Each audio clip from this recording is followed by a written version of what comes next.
Bonjour et bienvenue dans Skyline 2050. Grâce à nos initiatives à travers le monde et à l'engagement de tous, nous avons atteint notre objectif de neutralité carbone. Et on le doit surtout à nos pionniers. Retour en 2020 en France sur le site de Saint-Gobain à Paris.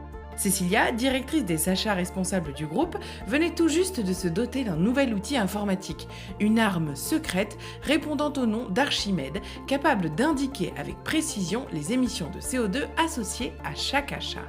Et les chiffres étaient sans appel.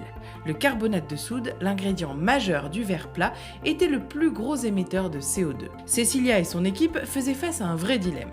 Soit il fallait augmenter la part du carbonate naturel, moins émetteur de carbone, dans les achats du groupe, mais cela risquait d'épuiser les réserves de cette ressource limitée.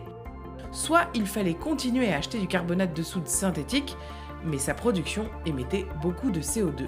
Alors que faire ? Il faut demander à nos fournisseurs en carbonate de soude synthétique de diminuer leurs émissions de CO2 à la production. La voilà la bonne idée. Décarboner ses propres émissions, c'est bien, mais accompagner les fournisseurs pour les aider à réduire leurs émissions, c'est une stratégie gagnante pour tous. Et ce fut un succès. Nos fournisseurs ont réussi à remplacer l'énergie fossile utilisée pour faire fonctionner leur usine par de l'énergie issue de la biomasse et d'autres solutions moins émettrices de CO2. Ils sont maintenant capables de produire du carbonate de soude synthétique en émettant jusqu'à 70% moins de CO2.